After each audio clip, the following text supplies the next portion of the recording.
Hello, everyone. Welcome to our new episode of Marketing to Agents. And as always, I have Lalit with me, and we bring to you today a lot of updates and news from what's happening latest in the industry. Hey, Lalit. Hey Yashwani, great to be here as always. Fantastic, Lalit. All right, so we have a full docket for this week, Lalit. And I think a lot of things are moving in this space now. So why don't let we get started first with what's happening with where is the judgment now on whether AI search is winning, AI search is losing. Last week we heard from Reddit CEO who was talking about that organic traffic is going down and it's not getting replaced by AI overview. This week we had businesses like specific businesses, for example, TripAdvisor CEO. They said that they took a revenue hit because their SEO traffic dipped. And of course, AI overview is giving them importance, but it's not really covering up for the loss which they took on the SEO side. On the other hand of this argument, we have user generated content sites like Yelp and Trustpilot who are actually seeing increase in their revenue. They are reporting higher and higher traffic and revenue. So, Lalit, where do you think this segment is growing? Where is the segment going? Where is the usage falling in? Where will we eventually end up with? And then we'll of course look at it from how should a brand handle it from their side. Yeah, so I think so we have to first establish that the search behavior is fundamentally changing and it is significantly changed already, right?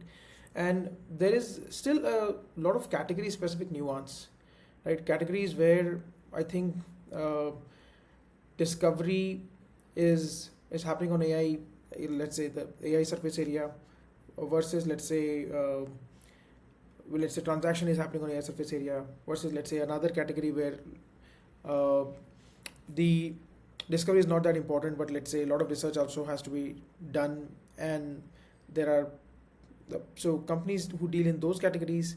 So this category could be, let's say, software purchase, right? So if you are basically evaluating software vendors, discovery is a very small piece of it, but since the decision is very risky, you want to spend a lot of time evaluating vendors, and maybe Trustpilot gets the referral traffic, rightfully so, because people want to look at like individual reviews, and maybe filter reviews by the type of people who have reviewed. So extra functionality which allows the user go deep into their own research. All those websites and let's say platforms which enable that, they would certainly benefit from the referral traffic which AI engines are able to provide. Categories where it just ends on a well researched answer, and maybe the decision happens offline or on another surface area, let's say typically travel, right? Over there I think the search surface area is somewhere the end of the gate, right? The end of the way, the end of the tunnel in some sense, right? Over there I think the business model has to be rethought. And As already we are looking at publishers getting still a little more innovative with respect to, let's say, licensing deals with AI engines and different business models.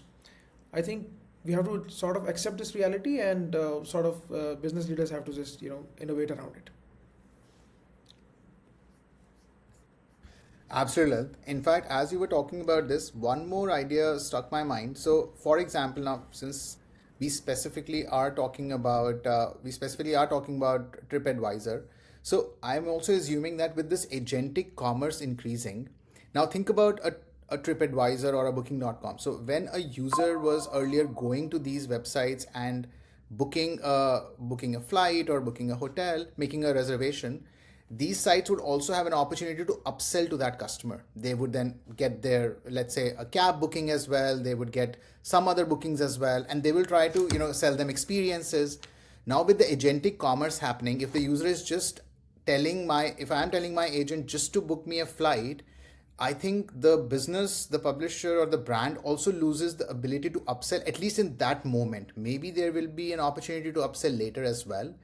But I think just that, is there a drop in the ticket size as well, is would be a question that it would be interesting to understand.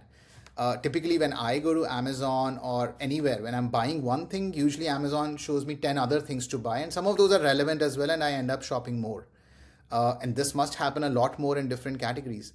If agentic commerce is taking that over, would the average ticket size drop? Do you think that could also be a phenomena we could start seeing now? Yeah, so average ticket size might have some, let's say, affect whether most likely it's going to go down.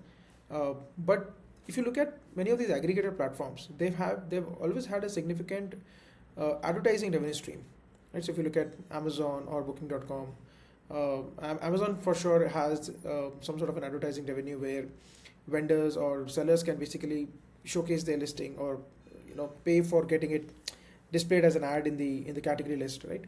So that revenue for sure is going down because what's happening with the agentic commerce is that the decision and right from discovery to decision to, let's say, even final purchase, that can actually happen in the entire agentic experience, right? With the adoption of UCP. So I'm actually a strong believer that the agentic era would make life very difficult for the aggregator platforms, and they can only survive if they're, let's say, if they have a strong value proposition over and above aggregation, right?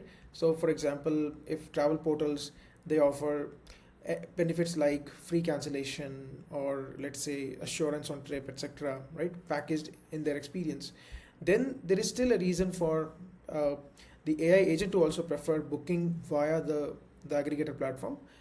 uh, Otherwise, what would happen is, as the penetration of UCP and, let's say, better websites uh, happen in every category, right? For example, Shopify, as an example compared with Amazon, Shopify has enabled each of their stores with UCP, which is Universal Commerce Protocol, right? And today, a Hermes agent or a OpenClaw agent can basically discover and transact with a Shopify enabled store without even needing any discovery.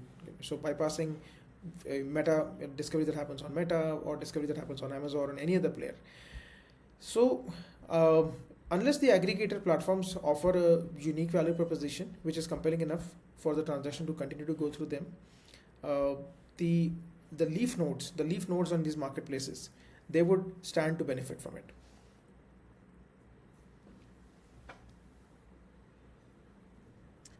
Fantastic point, Lilith. And yep, I completely agree. So if a brand is there, let's say if I'm a brand and I'm not just an aggregator as well, I think there is value in me in, of course, getting as much of my number one is get as much testimonial, get as much customer feedback, reviews as possible. Of course, not just on G2 sites like G2 or Trustpilot, even maybe highlighting it on the brand sites that would get picked up more often and would rate highly on, would go a long way in ranking you better on the AI searches. And at the same time, if as Lalit, you agreed that if you're an aggregator, then I think something to add value to the transaction would keep you relevant. If you're not adding a value to the transaction, then I think transaction will eventually go to the end node, and that's where things will happen. Yeah, and if you look at, Ashwani, what are the trust signals that the individual seller can sort of muster to bring together? On Amazon, they definitely have the benefit of the aggregated reviews that they have collected over time. On Shopify, no matter what you do, I think if you are just collecting reviews on Shopify store and then displaying it, it doesn't give that trustworthy signal, right? So platforms like Trustpilot, which enable individual seller, individual merchant, or any individual vendor to uh, to basically give an impression of trust with the review collections. That these platforms stand to benefit from this whole agentic commerce, and that's why we are seeing that Trustpilot is actually reporting significant growth in revenue year over year. Because if I was a Shopify merchant, right, and much of my reviews, if I'm a seller and I maintain a store as well as I sell on Amazon, my Amazon reviews are there, but probably my Shopify store is getting discovered. And when the agent is evaluating whether my product is worth trusting or not, or my brand is worth trusting or not, I really need third party signals. And today, Amazon reviews cannot be taken out. That signal is walled, let's say, walled garden under the Amazon ecosystem. So third party, let's say trust signaling platforms like Trustpilot or G2 in case of, let's say, software category. Trustpilot happens to benefit because it is agnostic to any category. It is sort of horizontal. I've seen right from services players to restaurants using Trustpilot, right? So great for them, and because they are the era that we're entering into, people would really need more and more services from Trustpilot just to signal trust. Agree, Lalit. I think this completely aligns with the earning statements that they made. That they are seeing a lot of enterprises, a huge demand from enterprises as well to showcase there. But just to follow up question on that. So the demand for Trustpilot would be from brands, from smaller brands, to be able to integrate Trustpilot on their, or is it going to help the agents to be able to assess that my brand is well trusted? So is that for the end user, or is that going to help the decision making for the agent? So the way it works, Ashwani, is that you can collect reviews on Trustpilot, but Yep. for you to display the Trustpilot rating on your website, you need to have a paid relationship with Trustpilot, right? So when agents are, sort of accessing your catalog, uh, they they would appreciate if there is a third party quality signal which is available in the API or the website, right? And Got that's it. where Trustpilot paid relationship comes in for the vendor. So it's both then. As a user, also, I get more trust when I come to the site, and at the same time, for the agents also, for the AI agents also, it'll be additionally good input for them to consider the brand as more trustworthy. Yeah. Okay, fantastic, Lilith. Yeah. So I think this could be a good direction for brands to get affiliations from or build more trust signals either through UGC or through your customer reviews. I think all of that would help both in the consumer and the user building the trust with the users, as well as with the agents getting the right signals. Yeah. Okay, perfect. Moving forward, Liz, now you did touch upon a little bit about publishers. So we did see a lot of news coming out of publishers this week. Starting with, there are publishers who are now actively going and licensing with the LLM plays, so that their content can be used for learning, as well at the same time they get rightly compensated for that. So it's a license deal. Now, again, yet to be seen whether these are exclusive or not, but that's a great, I think, win for the publishers, where at least they're getting licensing deals with AI companies. AI companies are ready to pay for it, number one. But of course, there is also another side of argument where there are some publishers, or maybe the smaller ones, will always get left out. So how does that happen then? Then what happens to them? And we saw an interesting news coming out of New York Times, or New York Post, and what they've done is they have built a full AI recommendation and AI interface to be able to engage with the audience coming on their website.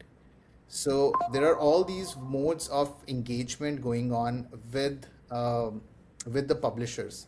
Where do you think, I think, this finally lands at? Again, completely different. We've talked about how LLMs, how AI companies uh, have been up against publishers, and publishers have not been very friendly. But this seems to be changing a little bit now. Yeah, Ashwini, I think so.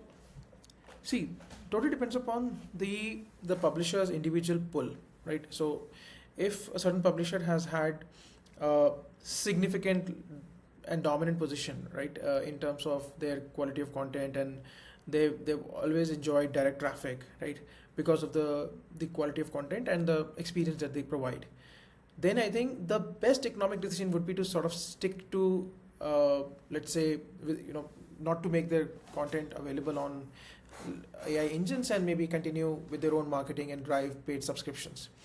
That would be the best and highest margin game for them, right?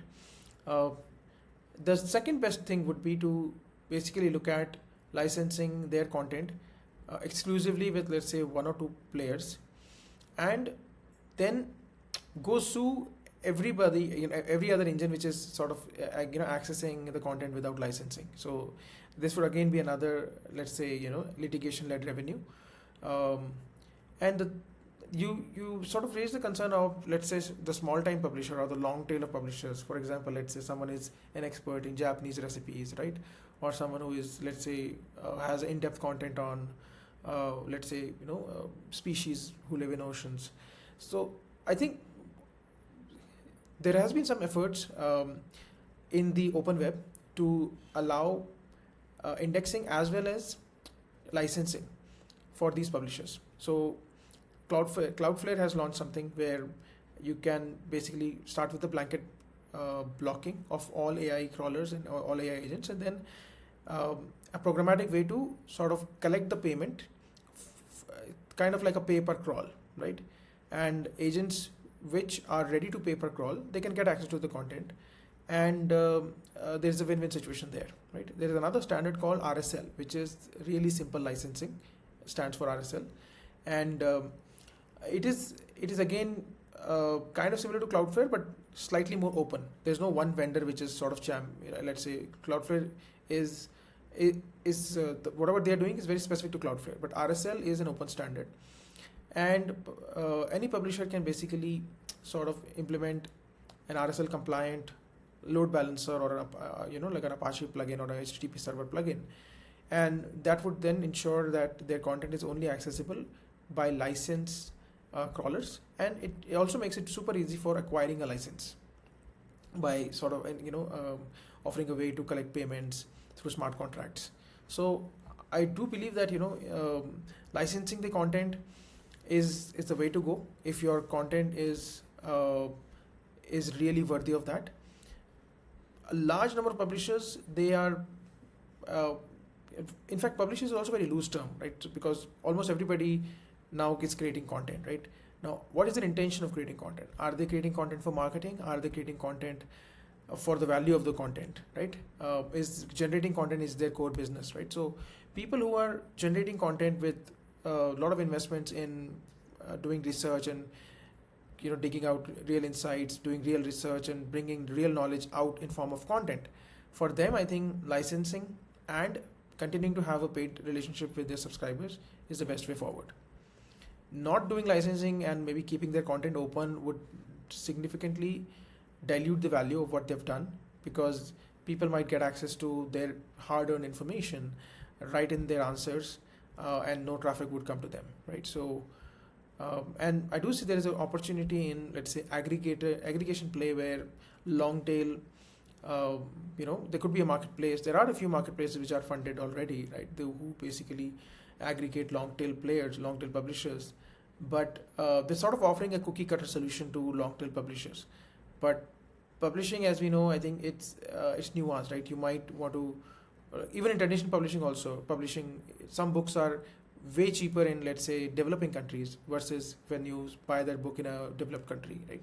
So people might want to have publishers might want to have control on geography level licensing or demography level licensing, right? So the cookie cutter marketplaces, they do half the job, but I think as the open standards get more penetration, we will see a really rich ecosystem emerging again, right? The web that we are so used to in the last 25 years, right? The whole advertising led business model of the web, it sort of flourished the content, right? I distinctly remember when Blogspot came about, right? My first blog was on Blogspot, and it was obviously a pleasure to sort of publish your thoughts, to get your thoughts in a well-structured manner out, and your network would be able to read it. If nobody reads it, documentation itself was a sort of like a journaling, and a documentation was itself value for someone who's publishing. But that whole activity of publishing was, I would say, turbo boosted with AdSense, Google AdSense, right? And the way it incentivized, let's say, publishers to write content, that sort of, I mean, in fact, we've all seen that entire evolution where there's almost no category out there which does not have content presence on the internet, right? So that vibrancy of ecosystem, I think that is threatened with the AI search, and I think licensing is again like one of the I would say a win-win way out. Absolutely. I think I was going to come to that exactly. So I think this whole publisher leaving aside the bigger ones, but I think the overall democratizing of publishing or posting online started with AdSense when Google started, when the blog post started, and then Google started allowing people to monetize that. But now, since now the discovery will become a challenge now, so you're right, a lot of people are going to go a different route. I think as if the content is really good and insightful, subscription is a way to go. And this, I have seen a ton of new Substack subscriptions getting launched every week. And if you just follow Twitter, like every segment, at least Twitter, I think caters to more content which is more specific to certain segments. So we've seen a lot of Substack subscriptions coming out of that. And there are people like, again, some like very young audiences who've been able to build $1 million worth subscription businesses alone just on Substack and in very short amount of time. So I think that if the content is, and again, another thing which I think has happened is different content will now follow different paths. So, for example, if the content is more around lifestyle, if the content is more around fashion, I think the right place for them probably would be now YouTube and creating more video or photo content. And I think that would have a different level of, there are different monetization methods there.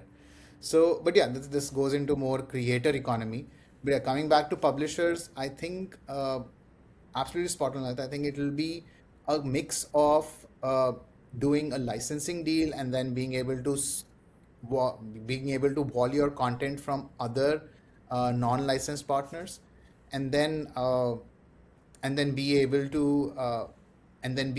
to get enough traffic discovery or money out of that licensing agreement.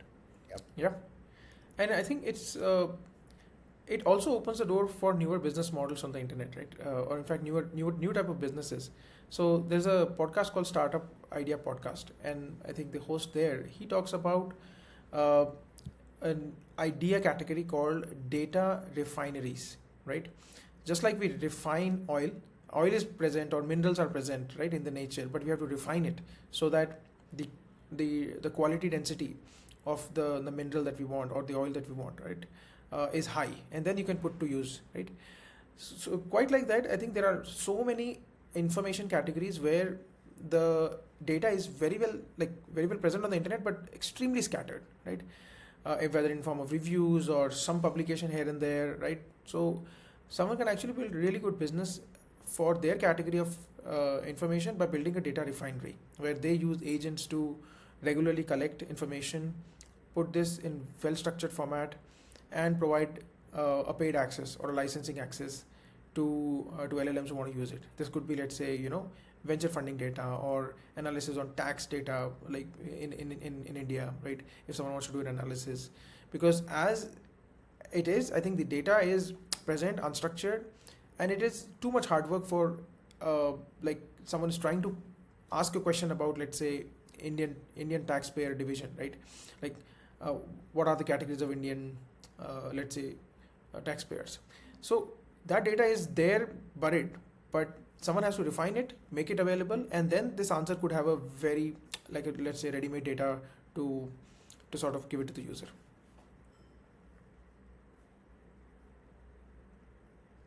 Very interesting, Health. Yeah, that does seem to be an idea, especially with the with content, with data, with content, the explosion of content which will happen. I think explosion of content and data, making sense of what's relevant, what's not relevant, what's clean, what's not really original. I think it'll be an important task in general as well, just to keep sanity on what's getting published and what's there on the web. Yep. Yep. Perfect. Moving on to our next item on the docket, AI browser. So this has been an intriguing topic, and I somehow have not still jumped onto that bandwagon. Maybe I'm not an early adopter on this side, but Perplexity was the first one to come up with an AI browser comment, and it had great reviews. People started using it, and and now we are seeing two different news coming out this week around AI browsers. So number one is, of course, Perplexity making their offering completely free.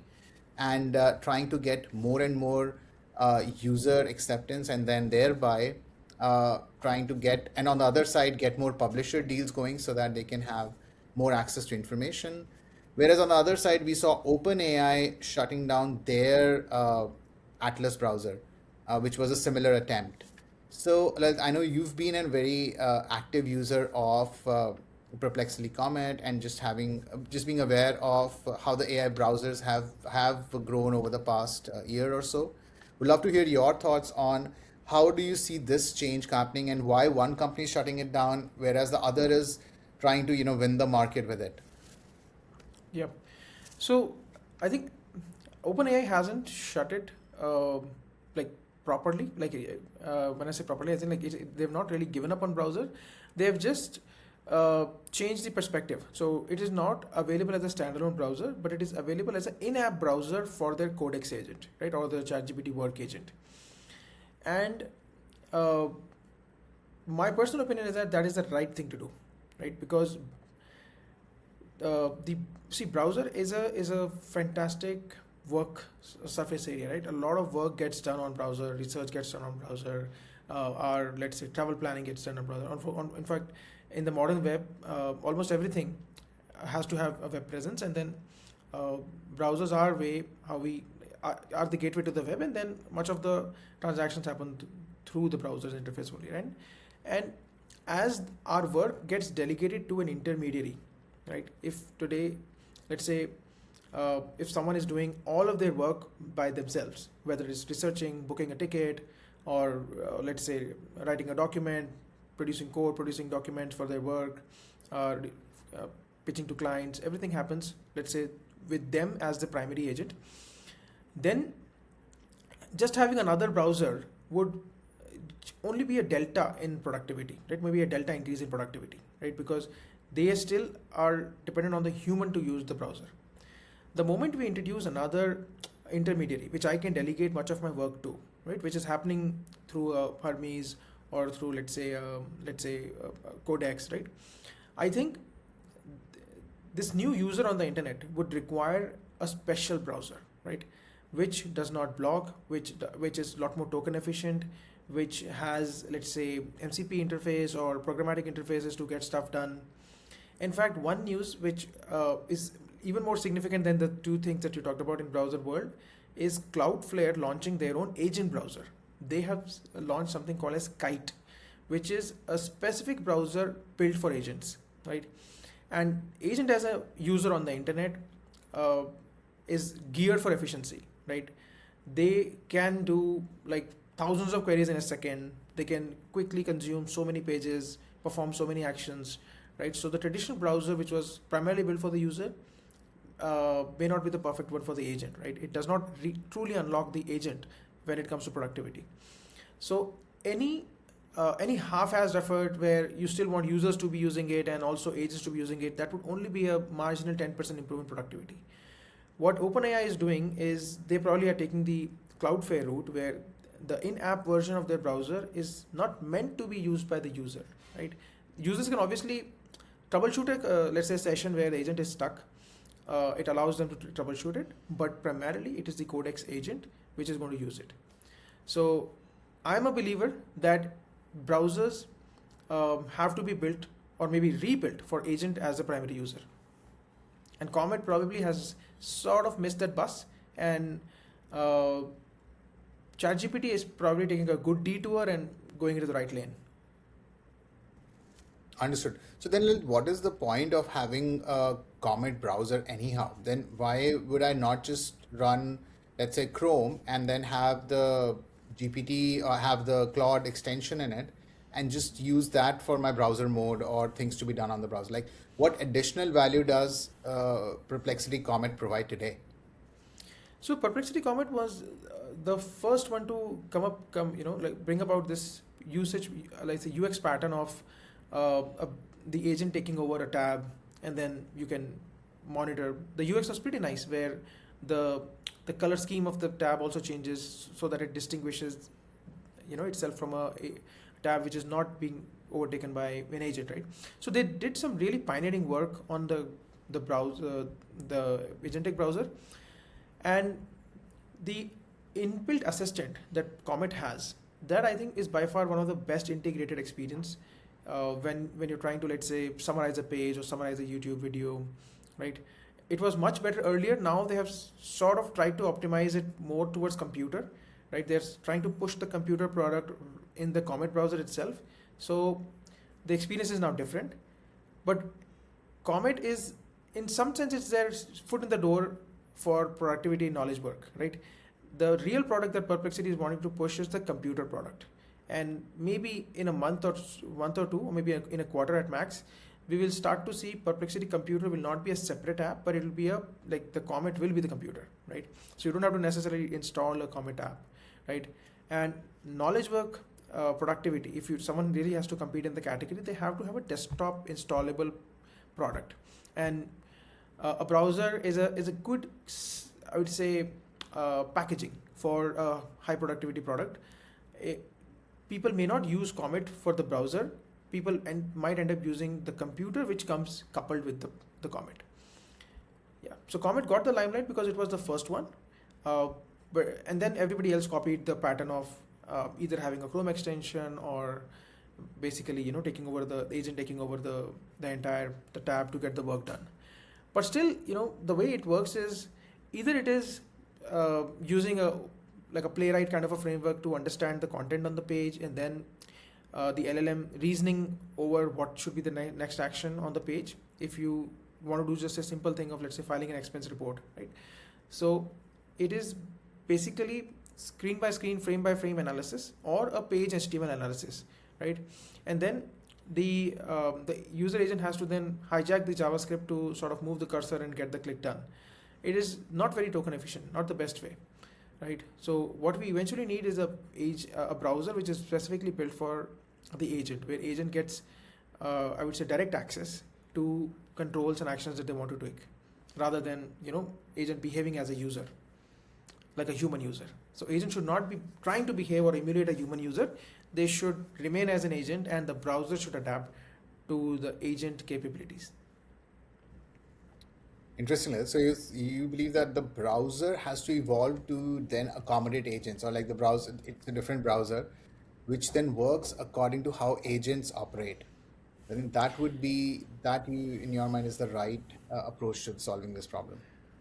So Ashwani, I Okay. think so long term, I think the future is that the UI will be dynamic, and humans would not be looking at a browser. What humans will Okay. be looking at is something that the agent outputs, and that will be totally dynamic, right? And today we have like first versions of the agent GUI, right? AGUI is an open standard which Google has championed, where there's no fixed set of markup. Depending upon what the output agent wants to give, the markup is generated dynamically. If it is a graph, then it will be a graph. If it is a list, then it's going to be a list, right? So in a year or two, right, we will mostly be on our voice interface with the agents, either through mobile or through our AirPods or any new device, right? And we will be seeing the output dynamically on our screens or on our glasses, which the agent has produced, and agent is then using the agent native browsers, right? So there might still be some very archaic application which might require, let's say, a human to open up a browser. So that compatibility has to be maintained. But significant portion of our work will be done through voice command, voice orchestration, and looking at the dynamic AGUI. Perfect. Yep. I think that that's a vision and something strong that will empower the agents to actually run a lot of things that we are already envisaging and seeing happening on the web today. Yep. Fantastic. With that, I think we have covered most of the docket for our this week. Uh, would love to hear any remarks, anything that you would like to cover, anything around AEO specifically, or anything that you've heard, seen in last week around AI search that something could be captured today. I think we have covered enough. I think I'm seeing AEO becoming more and more significant in conversations. Uh, so there was an agency which did a survey with CMOs in India, and close to 98% of CMOs, they're actively looking for an AO solution, right? Because this is now a board level conversation, right? What is our AO, let's say, visibility? And in fact, a couple of weeks ago, I came across a ad on LinkedIn, which was surprisingly an ad for G2, right? G2, which is a software review website where someone can go and review their software tools. And in that ad, almost every G2 investor, right? Almost every G2 investor who is on the cap table, they talked about how AEO is important and how G2 helps you crack AEO. So I think that was something good to watch. And yeah, we at AirPulse, I think we are seeing a surge in pipeline. We are seeing happiness and satisfaction in customers. So pretty bullish about AEO, and yeah, looking forward to this AI enabled information access world. Fantastic, Lathan. Yeah, that's a great note to end today's episode as well. So yeah, team listeners, please let us know if you have any questions, if you have any feedback about this episode. And yeah, as Lalit mentioned, AI search, AI monitoring your AI mentions is becoming more and more critical, business critical. Every boardroom conversation has this covered now. So yeah, please feel free to check out airpulse.ai around this, and do let us know if you want to get more in touch and details about it. Thank you. Thanks, Lalit. Thanks a lot. Thank you.